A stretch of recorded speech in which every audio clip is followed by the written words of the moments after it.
Hello, everybody, and welcome to yet another video in my series of Will this stock 10x? And the obvious stock that I'm seeing in the market right now that I'm obviously talking about in this video is Tesla.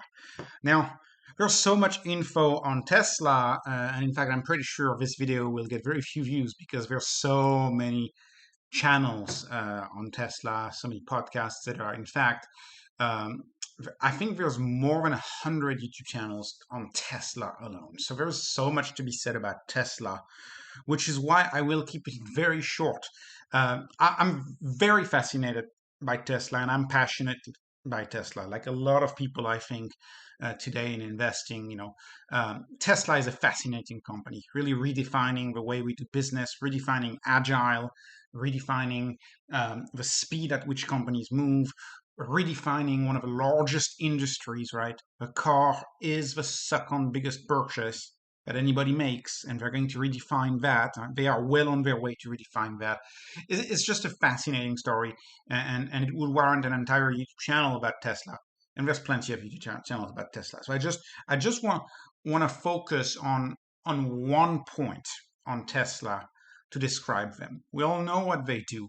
But I just want to focus on a very simple point, which is because there's a lot of criticism of Tesla. A lot of people say, "Oh, they're poorly built. Oh, they're ugly. Oh, competition's coming. Oh, everything." All right. A lot of electric makes no sense. Oh, why would you go electric if you use gas to generate energy in the first place? Um, well, the reason why electric is different is because it's at least one order of magnitude better than gas cars. It's better in just about every way, and I'll go through each of those ways in the next slide.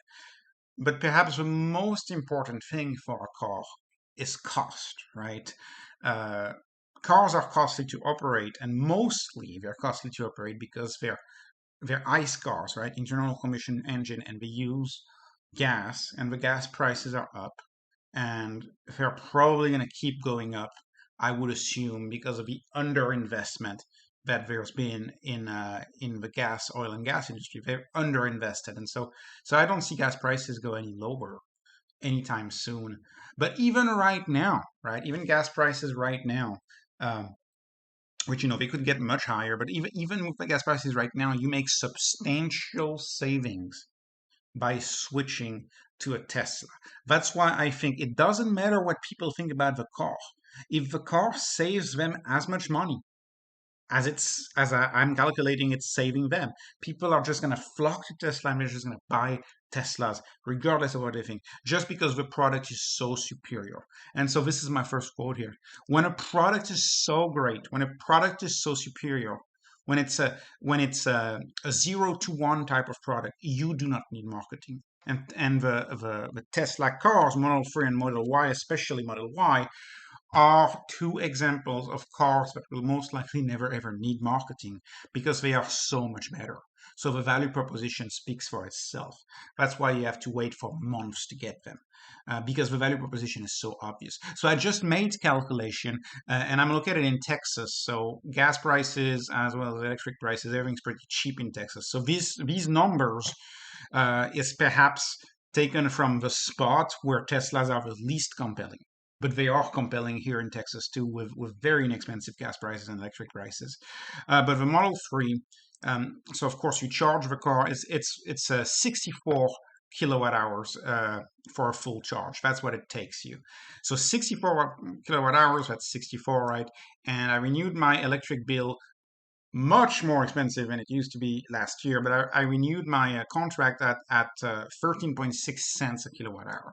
So 64 kilowatt hours times 13.6 cents, $8.70. It costs $8.70 for a full tank of electricity at home. That's what it costs. So 270 miles or 430 kilometers equals $8.70. Now, what is that for a car? Let's take an equivalent car in terms of size, like the BMW 3 Series, latest model, 29 miles per gallon. At gas prices here, which are much cheaper than the rest of the country at $3.29 a gallon, that is a cost of $30.59 for the same mileage.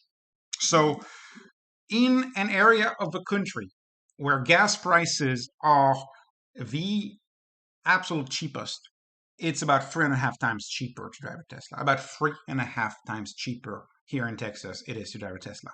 I cannot imagine how much cheaper it is to drive a Tesla in an area like California, like New Jersey, like Massachusetts, and Europe. I can't even begin to imagine Europe, how much cheaper it is to drive a Tesla in Europe. And so when I look at numbers from different sources, Teslas are about 5 times cheaper to operate. Uh, and thus, of course, you're going to get a Tesla. It's 5 times cheaper to operate. But here's when it gets better. What if you have solar on your home? What if you have a pretty large roof and you have solar? A lot of people have solar. Well, with solar, if you install about twice the capacity of what you would need for a full house of solar, then all of a sudden it's even 10x cheaper, but it could even be free of charge. Like if you have enough solar on your house, you could have a tank of gas free of charge after a full day of charge each day. That is the value proposition. Free driving range, 3 miles, right? That is what Tesla produces. And this produces so much savings that it makes people flock to the product. Families are going to flock to this product. There is just no way.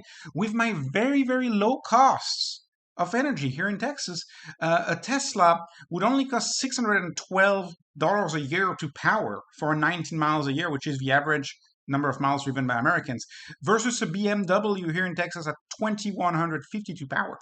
And if you were to take gas prices of New Jersey or California, you're really closer to $3,000 a year in gas to power a BMW. So all of a sudden, looking at the Tesla saves you $2,500 a year in gas alone, that you save each year $2,500, right? That covers a huge portion of a car payment. If you intend to get a car payment, just the savings cover much of that portion. There is a return built in the Tesla right away. Like this is a very compelling product that saves a lot of money for its customers. That's why I believe it's an easy sell. The product is so superior that it will sell itself. It doesn't need marketing. It will sell itself just because it is that much better and that much superior.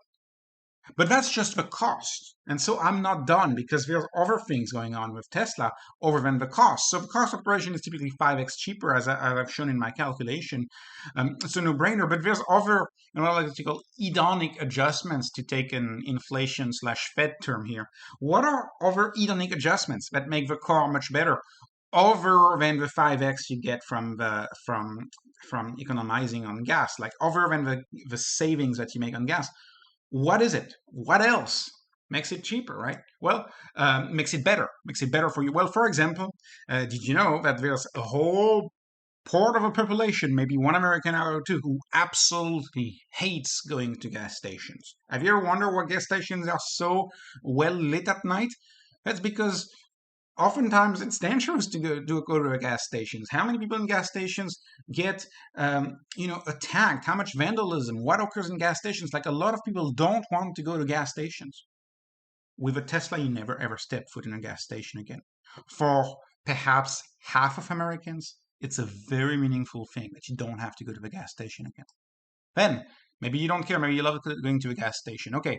If you love going to a gas station, what do you have? Unparalleled acceleration and performance. I dare you to look at any Tesla's numbers on the 0 to 60. It is mind-blowing. These cars are sports car by definition because it is a 10x technology. It is a different technology.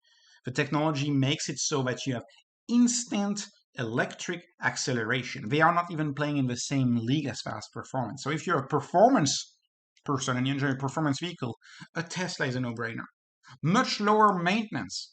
Really, besides the wheels, that's about it. Changing your tires, every 5 years. That's about it. There's very few moving parts. You don't need oil change. You don't need as much work on it as you do as a regular gas car. Then very slow obsolescence. You know how car dealers used to do it on traditional legacy brands is you buy a 2022 model, and then in 2025, the 2022 model is just entirely outdated because it didn't get any of the software updates. So maybe you want, I don't know, Apple CarPlay, and you bought a model that doesn't have it. And well, then there's no way. You have to change the whole car to get the new software. You don't need to do that with a Tesla. It updates itself. For every Tesla, you have the hope that for a monthly fee, it will drive itself. This is pure optionality on your vehicle. You know, many people buy it up front and they spend the $15,000 to get it up front. But in the future, Tesla will offer full self-driving for a monthly fee, maybe $200 a month, maybe $300 a month. But every Tesla owner in the future may have the opportunity to subscribe to a self-driving option and to have a car drive itself. This is how much time better is this? What if they succeed? How much time better is this? It's so much better. Highest safety ratings, great air filtration. Safety ratings, this is true. Look it up. Look up at how it's advertised. They have some of the best safety ratings ever. Air filtration is very important if you live in a big city. A lot of cities are very polluted, and we don't know what it's like to have a car with wonderful air filtration. That's actually something that a lot of people are very sensitive to and more likely to buy a Tesla because of air filtration. Higher resale value. Well, of course, the car updates itself. It can have much higher mileage. There's Teslas out there that have 1,000,000 miles plus. So that's a big deal. Then software, software, software. I put it 3 times. Software rules the world. People want a smartphone on wheels. That is what a Tesla is. Tesla is a smartphone on wheels.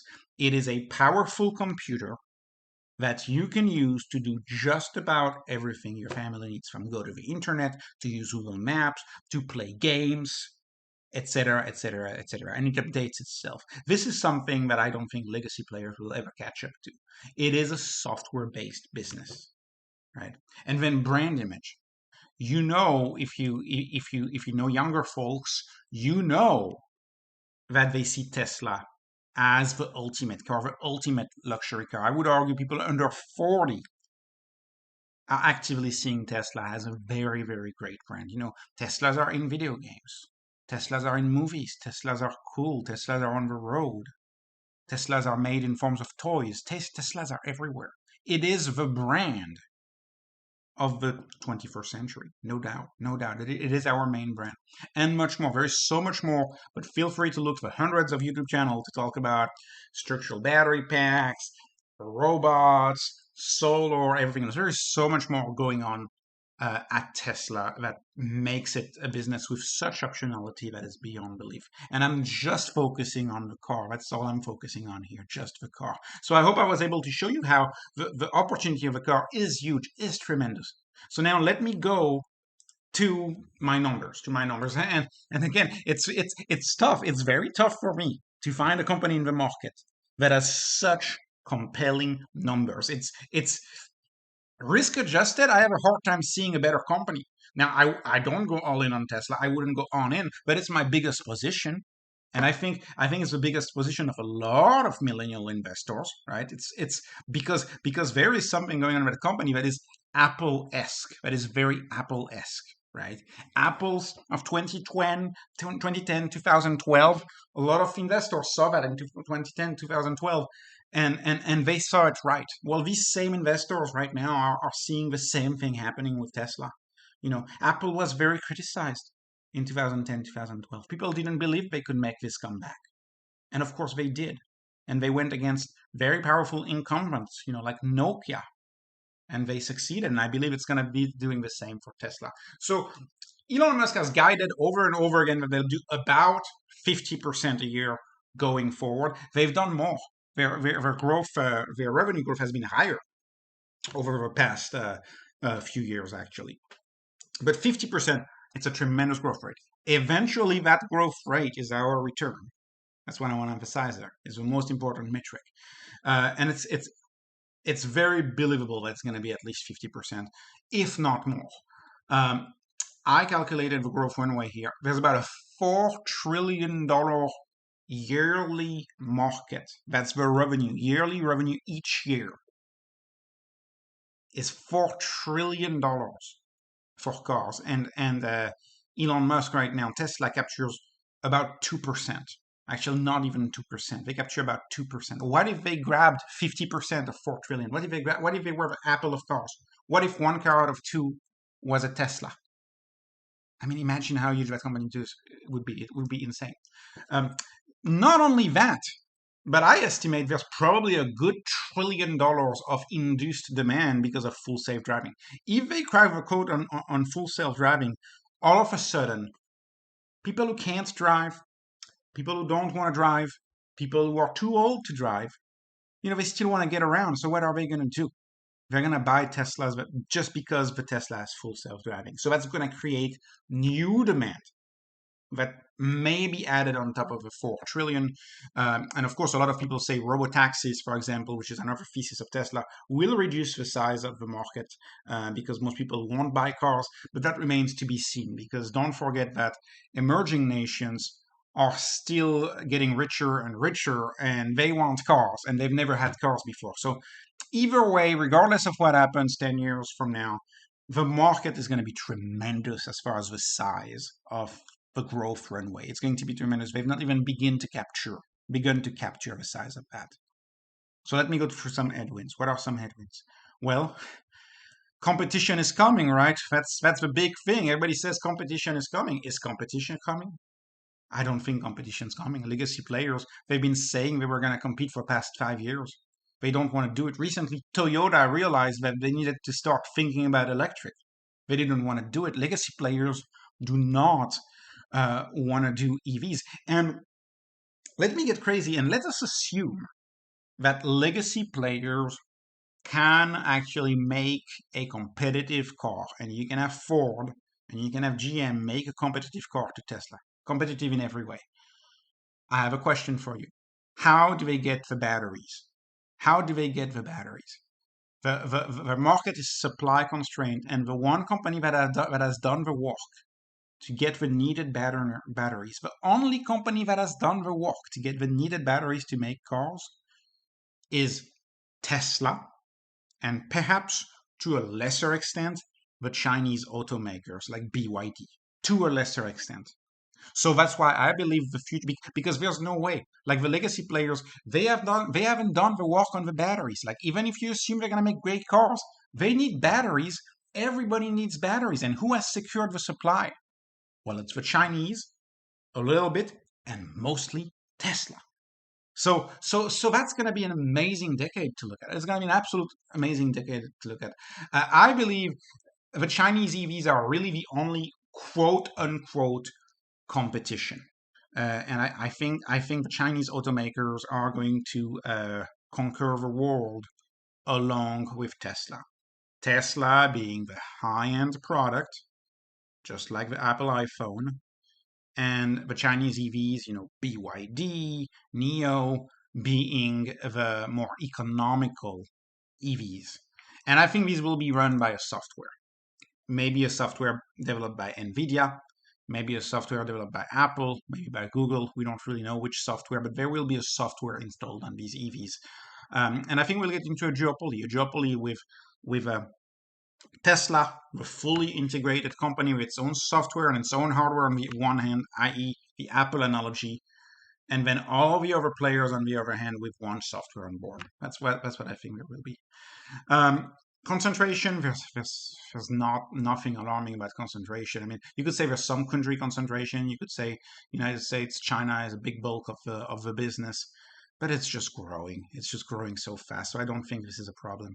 Net Promoter Score of 97. This is huge. That means that most people who buy a Tesla just can't stop talking about Tesla, just can't stop advocating for your product. This is what this is. People who have Teslas cannot stop advocating for their Teslas. A little bit like the iPhone. If you remember what happened with the iPhone, that was the same way. A little bit like the iPhone. People who have Teslas, if you meet one in real life, they typically just won't shut up. They will not shut up about how great Teslas are. They will not. That's great. That's great. That tells me that they have a huge retention rate. That tells me that someone who buys a Tesla, their families may buy a Tesla, they may rebuy a Tesla in the future. So I see huge customer retention. This is a tremendous thing. Is the revenue growth healthy? Of course it's healthy. Everything is so organic. There's been few acquisitions, if any. And then marketing, look at this. They have essentially no marketing. Tesla doesn't advertise.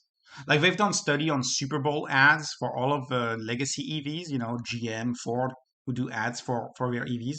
It actually drove up the sales of Teslas because as consumers were looking up the new Ford Mustang Mach-E, they would obviously see comparisons, and when we see the Tesla in the comparisons, and so you would see competitors spend on advertising to initiate that EV search. And once the EV search was initiated by prospective buyers, they ended up settling, not settling, but deciding to go with a Tesla. So actually, their sales go up when someone else advertises for EVs. So this is an amazing company. This is just an amazing company.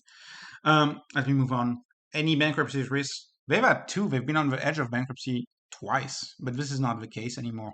Elon Musk has had tremendous scares with bankruptcy, and he made sure that the company is not in trouble. So they have, I mean, it's ridiculous.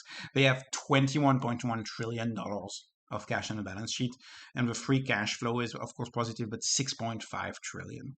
And, in the upcoming 4 quarters, we may actually be closer to $10 trillion in $10 billion in free cash flow. So we have 21 billion on the balance sheet and $10 billion in free cash flow. This company has no risk of bankruptcy. This company has no debt, like literally no debt to speak of, almost no debt. Anti-fragile, fully an anti-fragile company. None. This is not relevant. This long-term to equity ratio is not relevant. It's 0.01. What is this? So they have no debt. The company is anti-fragile. And when I look at my metrics, 27% gross margin for well, if you say for an automobile, it seems insanely high, insanely high. And the only reason why we can't say that this is for an automobile. No, this is the margin of a smartphone on wheels. That's what this margin is. This gross margin tells you that they're making a smartphone on wheels. They are not making a standard automobile like we would think of an automobile. Like this is for hardware, for industry. This is a mind-boggling margin. And especially think about 27% on the base, right? It's not 27% gross margin on a $100 product. It's 27% gross margin on a $50,000 car. Like I cannot emphasize enough how stunning this is. Marketing expenses, close to none. I actually put that number because that's my estimate of what they spend on marketing, but they probably spend way less. They don't even detail how much marketing they spend in their SG&A. They don't even detail it. But I think it would be reasonable to say that's what they spend on their stores, but it may be even less than $1.5 billion. It's actually very likely less than that. So post-marketing margin, which is really what I care about, is 25%. So they spend almost nothing on marketing. So this is an insanely great price at 40 times post-marketing margin and 36 times gross margin for a business like this. It's tough to comprehend. Sometimes it's hard to not buy anything but Tesla, or at least that's where I'm coming from. Dilution, we've had a lot of dilution. 2 years ago, they've raised they've issued new shares at very strategic prices. It was very impressive how they did that. But they've clearly slowed down on dilution in recent quarters, so nothing alarming. Insider ownership, between Elon and all of our insiders, they have about 25% insider ownership, which is huge. It's very high. The business is founder-led. Sure, there's debate. Is Elon the founder or not? Like in technicality, Elon is not the founder, but without him, the company wouldn't exist. So I count him as a founder. And he's still leading the company for a long time, I believe. Revenue per employees is excellent. It's leaning towards 1 million. As they scale, they will easily get 1 million per employee in revenue gross margin. So this is a highly, highly efficient business, and productive, very productive business. So let me finish. Stock price. Again, this market is a little bit ridiculous. Has barely moved in 2 years. The business is growing 50% plus 50% compounded over the past 2 years, but the stock price hasn't moved. How do you explain that? Price to sales ratio is one of the lowest in a long time. So it's a very inexpensive company per price to sales ratio here. And when I look at my favorite metrics, you can see that they're much cheaper than a lot of the SaaS stocks that I'm looking at.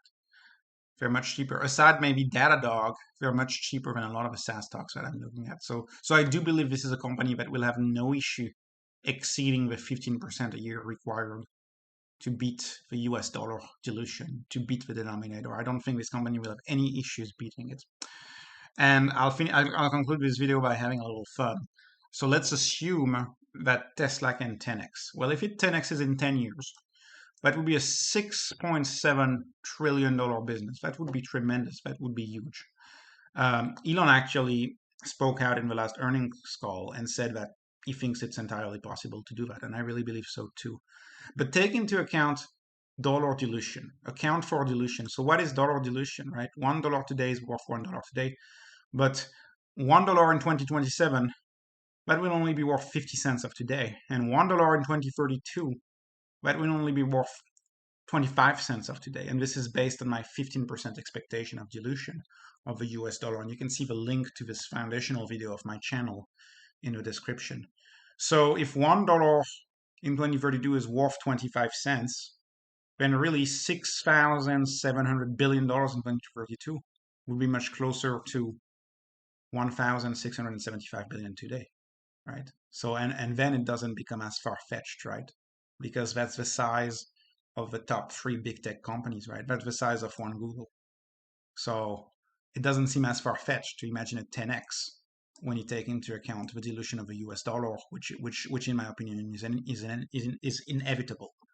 So I hope I was able to put my case for Tesla as to why I'm buying Tesla.